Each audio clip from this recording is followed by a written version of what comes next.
In a small, sleepy town nestled in the southern part of the United States, life moved at a slow and predictable pace. The streets were lined with modest homes, local businesses thrived on familiarity, and everyone seemed to know each other by name. Among the residents was Marcus Johnson, a 28-year-old black man who had spent his entire life in this community. Marcus was known for his warm smile, quiet determination, and an unwavering commitment to helping others. He worked long hours stocking shelves at the local grocery store to support his family, but his real dream was much bigger. Marcus wanted to open a community center where underprivileged kids could find mentorship, learn new skills, and feel safe. It was a vision born out of his own struggles growing up in a neighborhood that often felt overlooked by those in power. Marcus lived with his mother, Angela, who had raised him as a single parent after his father passed away when he was just a child. Angela worked tirelessly as a nurse, instilling in Marcus values of hard work, integrity, and kindness. Despite their modest means, they took pride in what they had built together, a home filled with love and hope for the future. Marcus's younger sister, Tasha, had recently graduated from college and often joked that Marcus would be the first millionaire in the family once his community center idea came to life. For now, though, Marcus focused on saving every penny while working odd jobs and volunteering at local shelters during his free time. His friends admired him not just for his ambition, but also for his ability to stay grounded despite the challenges life threw his way. On the surface, Marcus's life seemed ordinary, almost unremarkable. But beneath it lay a deep desire to make a difference, to leave behind a legacy that would uplift the people around him. Little did he know, however, that one fateful evening would change everything. That night began like any other. After finishing his shift at the grocery store, Marcus climbed into his old but reliable sedan and headed home. The air was warm, and the sky was painted in hues of orange and pink as the sun dipped below the horizon. As he drove through a quiet, residential neighborhood, Marcus noticed flashing blue and red lights in his rearview mirror. At first, he wasn't alarmed. Traffic stops were common enough, and Marcus made sure to always follow the rules of the road. He signaled, pulled over smoothly to the side, and turned off the engine, waiting patiently for the officer to approach. What happened next was something Marcus could never have anticipated. Two police officers stepped out of their patrol car, their body language tense and aggressive. One of them tapped on Marcus's window with more force than necessary, demanding that he roll it down immediately. Confused but compliant, Marcus obeyed, greeting the officer with a polite, "Hello, sir." Instead of responding kindly, the officer barked questions about why Marcus was driving in this area and whether the car belonged to him.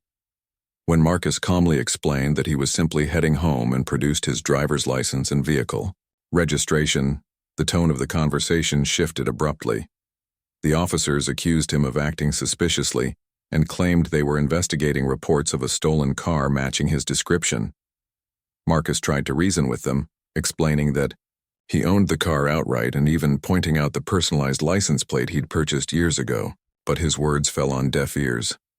The situation escalated rapidly. Without warning, the officers ordered Marcus to step out of the vehicle. Still trying to remain calm, Marcus complied, keeping his hands visible and speaking softly to avoid provoking them further. Yet nothing seemed to satisfy the officers. They pushed him against the hood of his car, twisting his arms behind his back and snapping handcuffs tightly around his wrists. Marcus winced in pain but continued to plead with them, insisting he hadn't done anything wrong. Then came the moment that would alter the course of his life forever. One of the officers pressed his knee forcefully into Marcus's lower back, pinning him to the ground. Panic surged through Marcus as he gasped for air, choking out the words, "I can't breathe," but his cries went unanswered. Moments later, a searing pain shot through his spine and darkness overtook him. When Marcus regained consciousness, he found himself lying in a hospital bed surrounded by machines beeping rhythmically.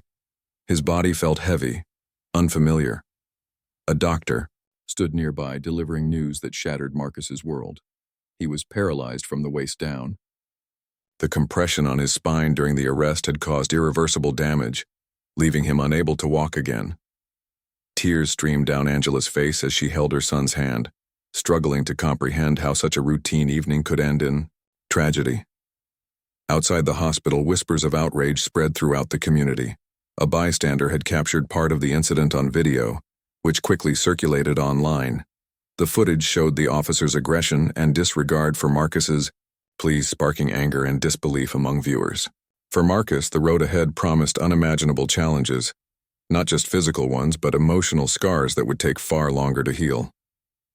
As days turned into weeks, Marcus grappled with the reality of his new life. Simple tasks like getting dressed or moving from room to room became monumental efforts. Physical therapy sessions left him exhausted yet determined to regain some semblance of independence. Yet beyond the physical toll, there was a deeper wound: the loss of trust. How could he ever feel safe again, knowing that the very people sworn to protect him had caused such harm?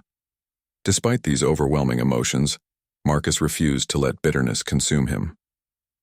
With Angela by his side, he resolved to fight back, not just for himself but for countless others who had suffered similar injustices. Their battle for justice was only beginning, and little did they know it would soon capture the attention of an entire nation. The days following Marcus's hospitalization were a blur of emotions, questions, and growing outrage. The video of his arrest, captured by a bystander with a shaky cell phone camera, began circulating online within hours of the incident. It showed Marcus being pulled from his car, handcuffed roughly and pinned to the ground as he begged for mercy. His desperate cries of "I can't breathe" echoed through the footage, chilling viewers who watched it unfold. By morning, the clip had gone viral, spreading across social media platforms like wildfire. Hashtags such as "Urine Justice for Marcus" and "Urine Stop Police Brutality" trended nationwide, drawing attention not only to Marcus's case but also to the broader issue of systemic racism and excessive force used against Black individuals. In Marcus's hometown, reactions were mixed. Many residents were horrified by what they saw in the video, especially those who knew Marcus personally. Friends, neighbors, and co-workers spoke out about his kindness, work ethic, and dreams of giving back to the community. "Marcus is one of the good ones," said Sarah, a fellow employee at the grocery store where he worked. "He always went out of his way to help people, whether it was carrying groceries for an elderly customer or offering advice to someone having a tough day." Others organized vigils outside the police station, holding candles and signs that read, "We demand accountability" and "Black Lives Matter." These gatherings grew larger each night, drawing supporters from neighboring towns and cities. However, not everyone rallied behind Marcus. Some members of the community defended the officers involved, claiming they were simply doing their jobs. Comments on local news websites accused Marcus of resisting arrest or suggested he must have done something to provoke the situation, even though no evidence supported these claims. Tensions escalated when anonymous posts appeared on social media, attacking Marcus's character and questioning why he was driving through a predominantly white neighborhood late at night. These accusations stung deeply, particularly because they mirrored stereotypes often used to justify racial profiling. For Angela, Marcus's mother, reading such comments felt like salt being rubbed into an open wound. She couldn't understand how anyone could watch the video and still side with the officers. "My son is lying in a hospital bed, unable to walk, because of what they did to him," she told a reporter during an emotional interview. "How can you defend that?" As the controversy intensified, national media outlets picked up the story. Journalists flocked to the small town, setting up cameras outside the police station and interviewing residents on both sides of the debate. Activists and civil rights leaders traveled to the area to lend their support, organizing rallies and speaking at public forums. One of the most prominent voices was James Carter, a renowned attorney known for taking on high-profile cases involving police misconduct. When James heard about Marcus's case, he reached out to Angela immediately, offering his services pro bono. "This isn't just about Marcus," James explained during their first meeting. "It's about sending a message that this kind of behavior will not be tolerated. We need accountability, transparency, and change."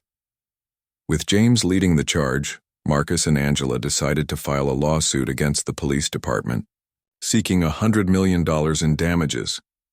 The figure wasn't arbitrary. It represented not only compensation for Marcus's injuries and loss of quality of life, but also a demand for justice on behalf of all victims of police brutality.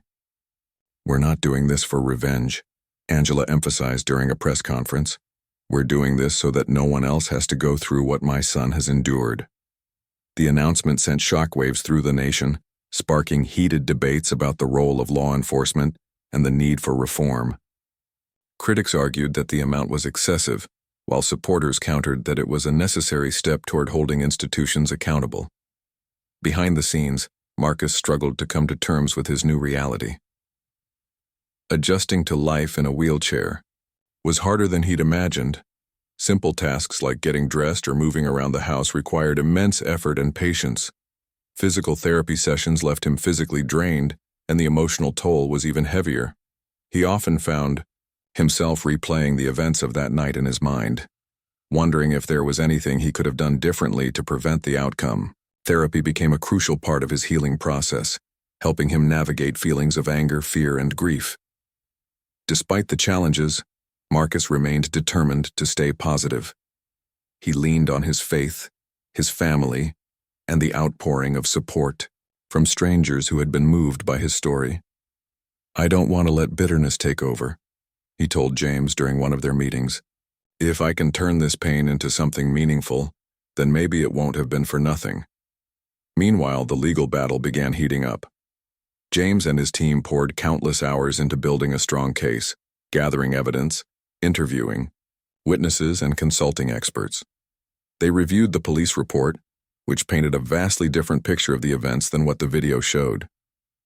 According to the officers, Marcus had resisted arrest and posed a threat, justifying the use of force. However, medical records and expert testimony contradicted this narrative, proving that the level of force used was unnecessary and disproportionate. James also highlighted patterns of misconduct within the police department, pointing to previous complaints filed by other citizens who claimed they had been mistreated based on race. "This isn't an isolated incident," James argued. "It's part of a systemic problem that needs to be addressed." Public opinion continued to shift as more details emerged. Protests erupted in major cities across the country, with demonstrators chanting slogans like "No justice, no peace," and demanding stricter oversight of law enforcement agencies. Celebrities and influencers joined the movement, using their platforms to amplify Marcus's story and raise awareness about racial injustice. Donations poured in to help cover legal fees and medical expenses, allowing Marcus and his family to focus on fighting the case without worrying about finances. Even politicians weighed in, calling for investigations into policing practices and proposing legislation aimed at preventing similar tragedies in the future. Despite the overwhelming support, Marcus faced moments of doubt. There were days when the weight of everything felt unbearable, when the stares of strangers reminded him of his disability, or when insensitive remarks made him question whether pursuing justice was worth it. But every time he felt like giving up, he thought about the people counting on him. He thought about the young kids he hoped to inspire through his community center someday. He thought about the mothers and fathers who feared for their children's safety every time they left the house. And he thought about Angela, whose unwavering strength kept him grounded. Slowly but surely, Marcus began to see his fight not just as a personal battle, but as part of a larger movement, one that could spark real change. By the time the trial date approached, Marcus's case had become a symbol of hope and resilience. It represented the power of standing up against injustice, even when the odds seemed insurmountable. While the road ahead promised challenges, Marcus refused to let fear dictate his future. With his family, friends, and millions of supporters cheering him on, he prepared to face the courtroom, not just as a victim but as a voice for those who had been silenced for far too long. As the trial date drew closer, the atmosphere in Marcus's hometown grew tense. The case had become a lightning rod for discussions about police accountability, racial bias, and systemic injustice. Supporters of Marcus gathered daily outside the courthouse, holding signs that read, "Justice for Marcus and End Police Brutality." They chanted slogans, sang hymns, and shared stories of their own encounters with law enforcement. For many, this wasn't just about one man, It was about decades of frustration boiling over. On the other side, however, tensions simmered among those who believed the officers were simply doing their jobs. Some residents argued that the lawsuit was an attack on all police officers, while others dismissed Marcus's injuries as collateral damage in the line of duty. This divide tore through the community like a jagged crack, leaving friends and neighbors at odds with one another. Inside the courtroom, preparations were underway. James Carter, Marcus's attorney, worked tirelessly to ensure every detail of the case was meticulously planned. He knew the stakes were incredibly high, not only for Marcus but for the broader movement seeking justice for victims of police violence. James assembled a team of experts, including medical professionals, forensic analysts, and civil rights advocates, to testify on Marcus's behalf. Each piece of evidence was carefully reviewed: the video footage, witness statements, hospital records, and even data showing patterns of misconduct within the police department. James understood that winning this case required more than proving negligence. It demanded exposing the systemic issues that allowed such incidents to occur repeatedly. The defense, meanwhile, prepared its own strategy. Representing the police department, their lawyers argued that the officers acted within protocol and that Marcus's injuries were unintentional. They claimed he resisted arrest and posed a potential threat, justifying the use of force. To bolster their argument, they called upon colleagues of the officers to vouch for their professionalism and integrity. However, cracks began to show in their narrative when internal memos revealed inconsistencies in the officers' accounts of the incident. One memo, leaked anonymously to James's team, suggested that the initial report filed by the officers omitted key details, including the prolonged period during which Marcus lay immobilized before paramedics arrived. This revelation gave James ammunition to challenge the credibility of the defense's claims. For Marcus, preparing to testify was one of the hardest parts of the process. Reliving the events of that night brought back waves of pain, both physical and emotional.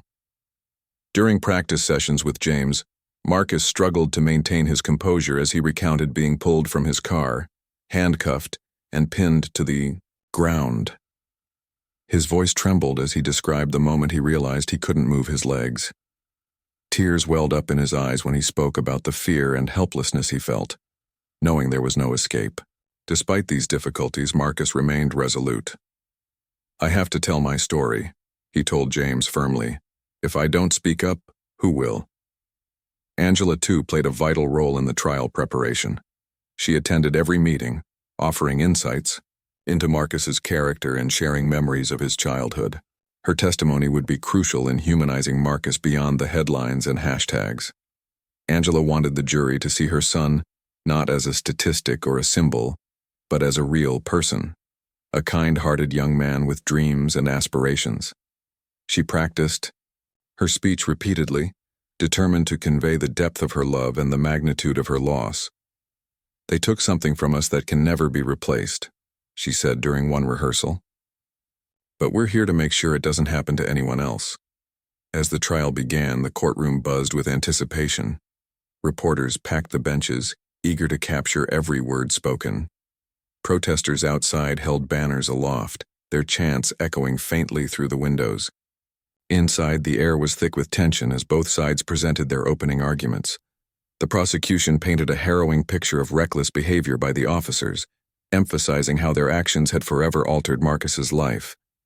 They highlighted the video footage, pausing at key moments to underscore the unnecessary force used against him. James reminded the jury that Marcus was guilty of nothing more than driving home after work.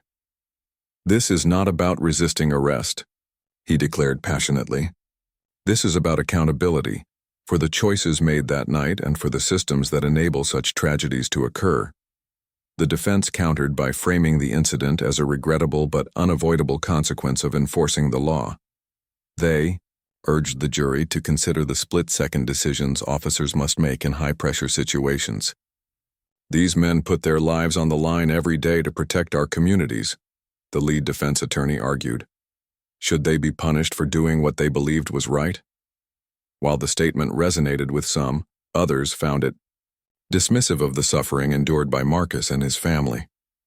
Witness testimonies followed, each adding layers to the unfolding drama. Medical experts explained the extent of Marcus's injuries, detailing how the compression on his spine caused permanent damage. Forensic analysts dissected the video footage frame by frame, pointing out discrepancies between the officers' actions and standard protocols. Witnesses who had been present that night recounted hearing Marcus's pleas for help and seeing the officers ignore them. One neighbor tearfully described rushing outside after hearing commotion, only to find Marcus lying motionless on the ground. "It broke my heart," she testified. "He didn't deserve that." When it was finally Marcus's turn to take the stand, the room fell silent. Dressed neatly in a suit, he wheeled himself forward, gripping the edges of his chair tightly. As James guided him through questions, Marcus spoke softly but steadily, recounting the events of that fateful evening. He described the confusion of being stopped without cause, the terror of being pinned to the ground, and the agony of realizing he might never walk again. At times his voice cracked, and he paused to collect himself. But he pressed on, driven by the knowledge that his words carried weight, not just for his own case but for countless others watching closely. Angela's testimony came next, delivering an emotional blow to everyone in the room. She spoke of Marcus's childhood, his dreams of opening a community center, and the joy he brought to those around him. Her voice quivered as she described visiting him in the hospital, seeing her once vibrant son confined to a wheelchair. "I raised him to believe in fairness and justice," she said, tears streaming down her face, "and now I'm fighting for those same principles, for him, for our family, and for every parent who fears losing their child to senseless violence." By the end of the week, closing arguments wrapped up, leaving the jury to deliberate. Outside, the courthouse supporters gathered anxiously, praying for a verdict that would affirm their belief in justice. For Marcus, the wait was excruciating. Every hour felt like an eternity as he wondered whether the system would finally hold the officers accountable or fail him yet again. Yet despite the uncertainty, Marcus clung to hope. He thought about the millions of people standing beside him, rallying for change. He thought about the legacy he wanted to leave behind, a world where no one else had to endure what he had. And he thought about the future, imagining a day when his wheelchair wouldn't define him but rather serve as a reminder of the strength he found in adversity. Whatever the outcome, Marcus knew one thing for certain: his fight was far from over. The jury's deliberations stretched over several days, each one feeling like an eternity for Marcus and his family. Inside the courthouse, tension hung heavy in the air, as if the very walls were holding their breath. Outside, supporters gathered, daily, their numbers growing with each passing hour. Protesters held signs bearing Marcus's name, while volunteers handed out flyers explaining the details of the case to curious passers-by. The media circus intensified, with news vans lining the streets and reporters conducting live updates around the clock. It seemed as though the entire nation was waiting alongside Marcus, hoping for a verdict that would validate years of activism and demand accountability from those sworn to protect. Meanwhile, behind closed doors, the jury wrestled with the weight of their decision. 12 ordinary citizens sat together in a small room, tasked with determining whether the actions of the officers amounted to negligence, or worse, willful misconduct. They reviewed the evidence meticulously: the chilling video footage, expert testimonies, medical reports, and emotional accounts from witnesses. Some jurors were visibly shaken by what they saw, particularly the moments when Marcus cried out for help and received none. Others grappled with reconciling the defense's arguments about split-second decisions, with the undeniable fact that Marcus now faced a lifetime of physical limitations due to those choices. Conversations grew heated at times, as opinions clashed over how much responsibility rested on the officers versus systemic failures within law enforcement. Back home, Marcus tried to distract himself from the uncertainty. He spent hours scrolling through social media, reading messages of encouragement from strangers who had been moved by his story. Many shared their own experiences of injustice, offering words of solidarity and gratitude for his courage in speaking out. Others sent donations to support his legal battle, along with heartfelt notes reminding him that he wasn't alone. Despite the overwhelming support, Marcus couldn't shake the nagging fear that justice might still elude him. "What if they don't believe me?" he asked Angela one evening, his voice barely above a whisper. She placed a comforting hand on his shoulder and replied firmly, "Then we keep fighting. No matter what happens, we've already made a difference." On the fourth day of deliberation, the jury finally reached a verdict. News spread quickly, prompting a surge of people rushing to the courthouse steps. Reporters jostled for position, microphones at the ready as lawyers emerged to address the crowd. When James Carter stepped outside, his expression gave nothing away. "We'll know soon enough," he told the anxious faces surrounding him. Moments later, the judge called everyone back into the courtroom, signaling that the long wait was over. As the foreperson stood to deliver the verdict, the room fell silent. Every eye was fixed on them, every ear straining to catch their words. "We find the defendants guilty," they announced, their voice steady despite the gravity of the moment. A collective gasp rippled through the gallery, followed by cheers and applause from Marcus's supporters. Tears streamed down Angela's face as she hugged her son tightly, whispering, "We did it." For Marcus, the relief was indescribable. After months of reliving the trauma, facing skepticism and enduring countless sleepless nights, vindication had finally arrived. The court ruled in favor of Marcus, awarding him the full $100 million settlement, a landmark decision that sent shockwaves across the country. The victory sparked celebrations both inside and outside the courthouse. Supporters chanted Marcus's name, waving banners emblazoned with phrases like, "Justice prevails" and "Change is coming." Social media exploded with hashtags celebrating the outcome, with posts flooding timelines worldwide. Celebrities, activists, and politicians praised the ruling, calling it a pivotal step toward addressing police brutality and racial inequality. Even late-night talk show hosts dedicated segments to discussing the case, highlighting its significance in the U.S. broader fight for civil rights. However, not everyone rejoiced. Critics argued that the settlement amount was excessive, claiming it set a dangerous precedent for future cases. Some questioned whether financial penalties alone could truly reform policing practices or prevent similar incidents.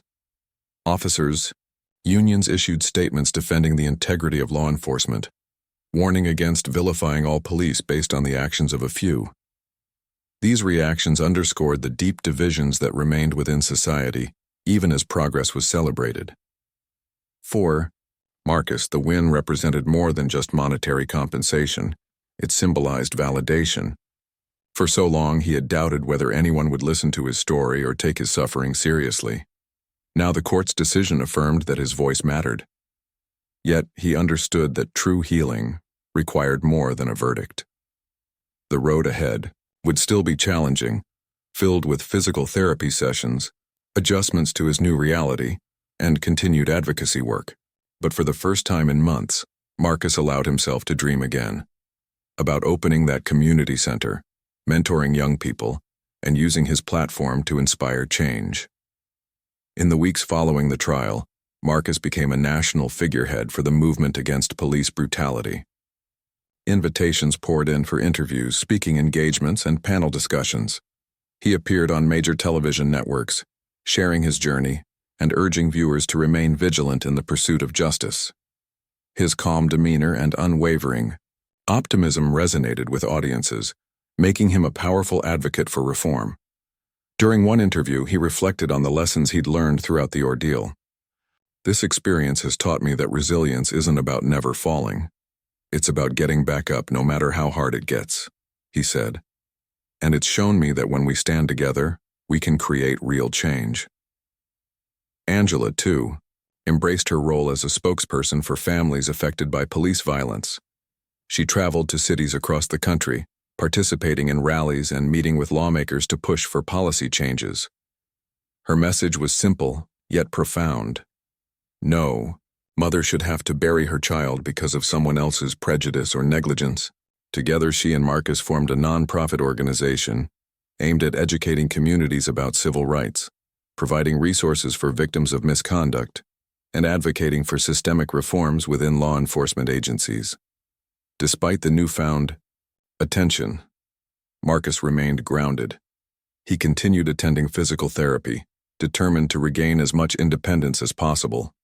Each milestone, whether it was learning to navigate stairs in his wheelchair or mastering adaptive tools for everyday tasks, felt like a triumph. Friends and family rallied around him, celebrating his progress and reminding him of his strength. His younger sister, Tasha, often joked that Marcus's perseverance inspired her to tackle her own challenges head-on. "If you can face all this and still smile, I can handle anything," she teased during one visit. As the months passed, Marcus began laying the groundwork for his dream project, the community center. With part of the settlement funds, he purchased a vacant building in the heart of town and started renovating it into a space where local youth could gather, learn, and grow. The center offered tutoring programs, art workshops, sports leagues, and mentorship opportunities, all designed to empower the next generation.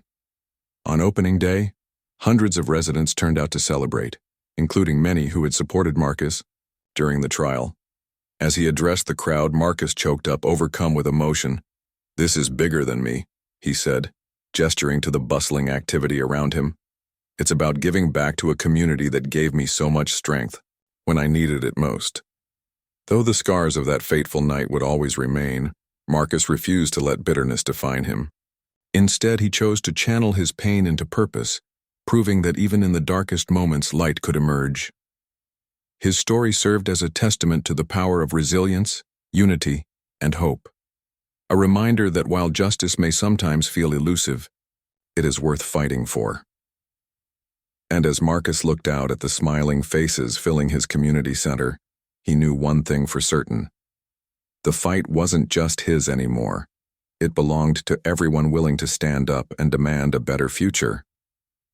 The months following the trial verdict marked a turning point, not only for Marcus but also for the broader movement against police brutality. The $100 million settlement sent shockwaves through law enforcement agencies nationwide, prompting discussions about accountability and reform. For Marcus, however, the focus remained on rebuilding his life and creating opportunities for others. He knew that while financial compensation could ease some burdens, true healing required more than money. It demanded action, education, and systemic change. With the support of his family, friends, and a growing network of advocates, Marcus dedicated himself to transforming his tragedy into a catalyst for positive transformation. One of the first steps Marcus took was expanding his nonprofit organization, which he named Rise Together. The name reflected his belief in the power of unity and resilience in overcoming adversity. Rise Together became a hub for resources, offering workshops, legal assistance, and counseling services to victims of police misconduct and their families. It also organized community events aimed at fostering dialogue between residents and law enforcement officials. These initiatives weren't without challenges. Some officers refused to participate, and tensions occasionally flared during town hall meetings, but Marcus remained steadfast in his mission. Change doesn't happen overnight, he often reminded himself and others, but every small step counts. As word spread about Rise Together's work, it attracted attention from influential figures eager to lend their support. Civil rights leaders, celebrities, and politicians joined forces with Marcus to amplify the message of justice and equality. One key ally was James Carter, whose role extended beyond being Marcus's attorney. James used his platform to advocate for legislative reforms, pushing for stricter oversight of police departments and mandatory training on de-escalation techniques and cultural sensitivity. Together, they drafted proposals outlining specific measures to address systemic issues, such as requiring body cameras for all officers and establishing independent review boards to investigate complaints of misconduct. Their efforts gained traction, leading to hearings in state legislatures and even federal discussions about nationwide policing standards. Meanwhile, Marcus continued working tirelessly on his community center. What began as a modest renovation project quickly evolved into something much larger. Donations poured in from across the country, allowing him to expand the facility and add programs tailored to meet the needs of underserved youth. The center offered everything from STEM classes and entrepreneurship workshops to sports leagues and art therapy sessions. On weekends, volunteers hosted movie nights and talent shows, giving kids a safe space to express themselves and build confidence. Parents praised the center for providing structure and guidance, especially for children who might otherwise fall through the cracks. "This place saved my son," said Maria, a single mother whose teenage boy had struggled with anger issues, before joining the center's mentorship program. "He found purpose here, and so did I." Despite the progress, Marcus faced moments of doubt.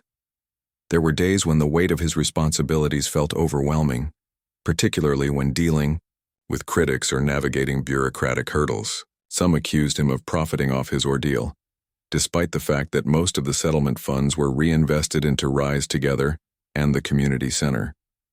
Others dismissed his advocacy efforts as unrealistic, arguing that systemic change was impossible.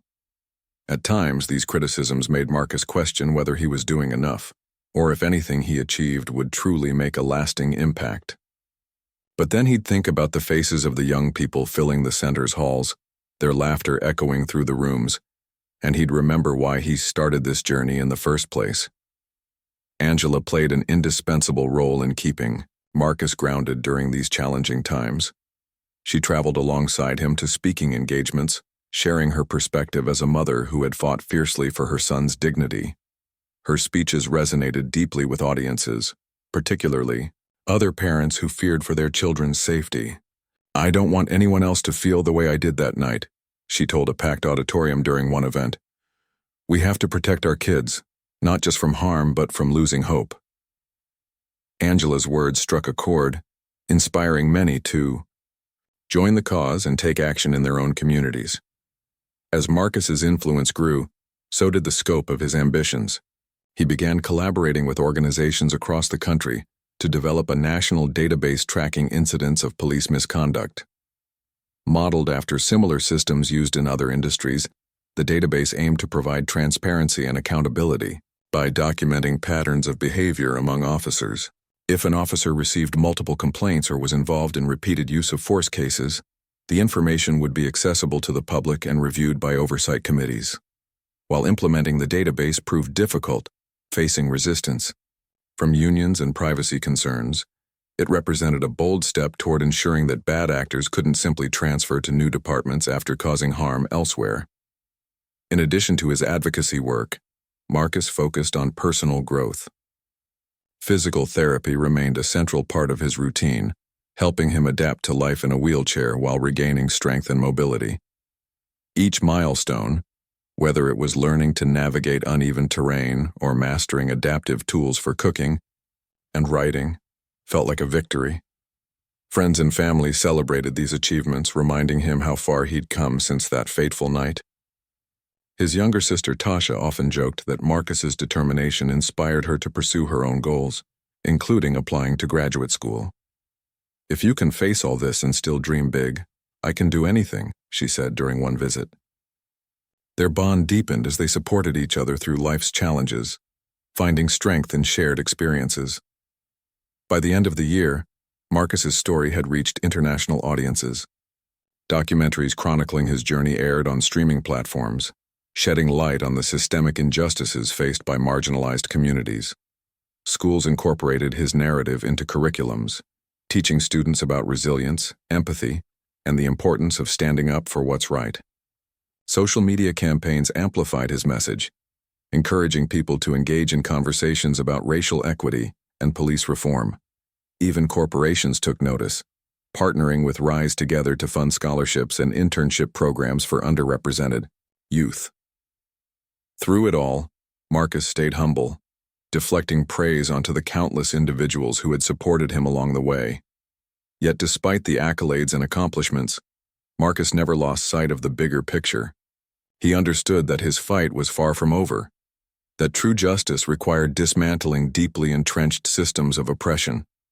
Every speech he gave, every policy proposal he submitted, and every interaction he had with young people reinforced his commitment to creating a world where no one else had to endure what he had. As he stood outside the community center one evening watching kids play basketball under the floodlights, Marcus felt a profound sense of gratitude. Gratitude for the second chance he'd been given, for the love and support surrounding him, and for the opportunity to make a difference. Looking ahead, Marcus envisioned a future where stories like his became relics of the past, a time when trust between law enforcement and the communities they served was restored, and everyone could live free from fear. Until then, he vowed to keep pushing forward, using his voice and platform to inspire others to rise together. Because for Marcus Johnson, the fight wasn't just about seeking justice. It was about building a legacy of hope, courage, and unwavering resilience. And as long as there were people willing to stand beside him, he knew that brighter days lay ahead. As the years passed, Marcus Johnson's impact on his community and beyond continued to grow. What had begun as a personal tragedy transformed into a beacon of hope for countless individuals seeking justice and change.